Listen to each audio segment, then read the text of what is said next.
मोदी जी इतने स्वार्थी आदमी हैं कि अगर केवल मामला दोस्ती तक होता तो 2 मिनट में उसको साइड करते और कहते मेरा कोई लेना देना नहीं इससे। अडानी के अंदर सारा पैसा मोदी जी का लगा हुआ है। अडानी केवल फ्रंट है। अडानी तो केवल मोदी जी का पैसा मैनेज करता है, मैनेजर है।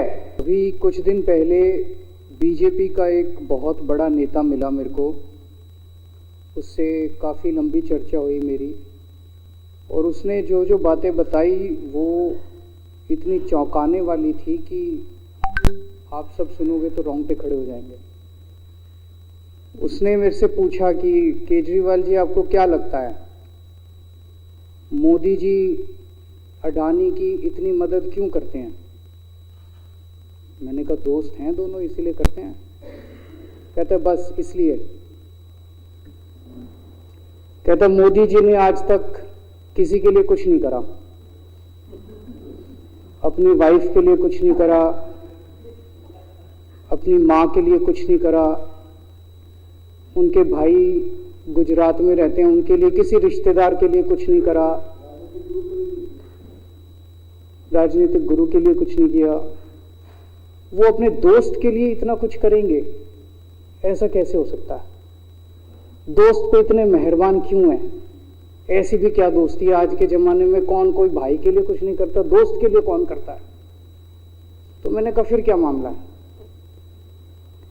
कहता आप खुद सोचो, इतना बड़ा क्राइसिस हुआ, हिंडनबर्ग की रिपोर्ट आई, चारों तरफ थू थू हुई, पूरा क्रैश कर गया अडानी ग्रुप। मोदी जी इतने स्वार्थी आदमी हैं कि अगर केवल मामला दोस्ती तक होता तो 2 मिनट में उसको साइड करते और कहते मेरा कोई लेना देना नहीं इससे। अभी भी उसको बचाने में लगे हुए हैं। कभी एसबीआई को कह रहे हैं इसको पैसे दो, आज अखबार में आया पीएफ वालों को भी बोला इसको पैसे दो, सारी एजेंसी अभी भी उसको पूरी तरह से उसको बचाने में लगे हुए हैं। तो मैं भी अचंभे में रह गया कि मामला तो कुछ अलग ही है। क्यों ऐसा भी क्या दोस्त हो गया कि दोस्त डूब रहा है और फिर भी उसको पूरी तरह से, इतना बड़ा पॉलिटिशियन है, पॉलिटिशियन के लिए तो परसेप्शन सबसे इंपॉर्टेंट होती है। कोई आसपास वाला अगर कहीं, वो तो आदमी कह देता है यार मेरे से मिलना बंद कर दियो कल से, वो उसको अभी भी बचाने में लगे हुए हैं। और उसने मेरे को बताया कि, मैंने कहा फिर मामला क्या है?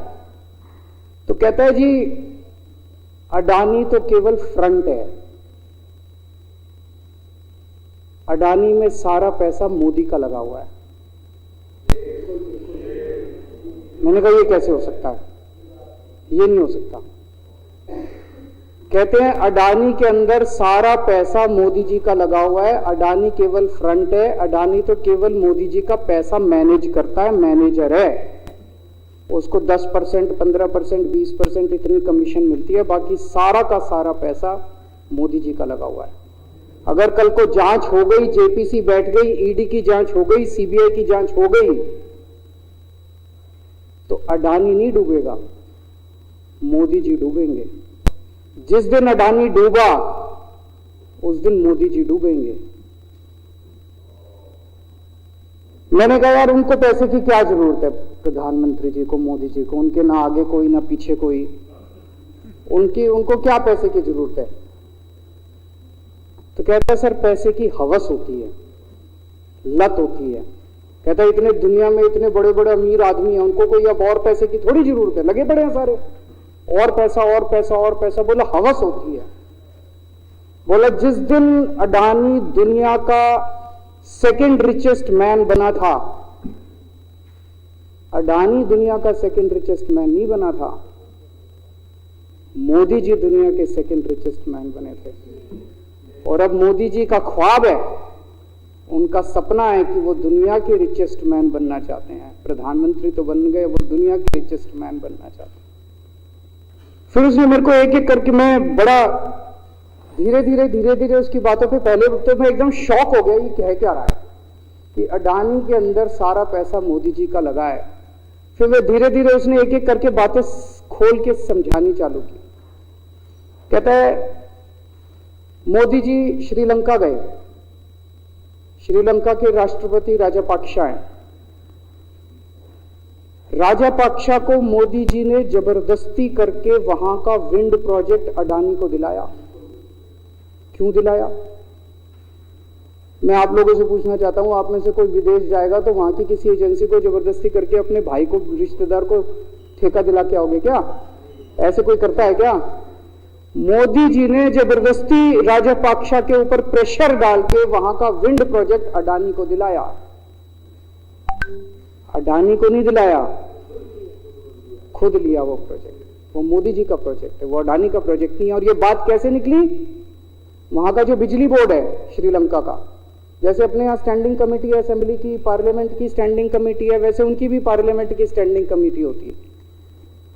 तो वहां पे पार्लियामेंट की, श्रीलंका की पार्लियामेंट की स्टैंडिंग कमेटी ने जब उनके बिजली बोर्ड के चेयरमैन को बुलाया और बोले तूने ये प्रोजेक्ट अडानी को क्यों दिया, तो उसने कहा जी राजापाक्षा साहब ने मेरे को बुलाया था, उन्होंने कहा मोदी जी मेरे पे बहुत प्रेशर डाल रहे हैं कि ये प्रोजेक्ट अडानी को दो। मोदी जी बांग्लादेश गए, बांग्लादेश वालों को बिजली खरीदनी थी, 1500 मेगावाट बिजली 25 साल के लिए। मोदी जी ने वो प्रोजेक्ट भी अडानी जी को दिला दिया। अडानी को नहीं दिलाया, मोदी जी ने वो प्रोजेक्ट खुद लिया। 25 साल तक 1500 मेगावाट बिजली खरीदने का प्रोजेक्ट बांग्लादेश का, वो भी मोदी जी ले आए अपने नाम पे। इजराइल गए, इजराइल के साथ भारत ने कई सारे रक्षा सौदे किए, रक्षा सौदे, वो सारे के सारे रक्षा सौदे अडानी को दे दिए। अडानी को नहीं दिए, मोदी जी ने खुद लिए।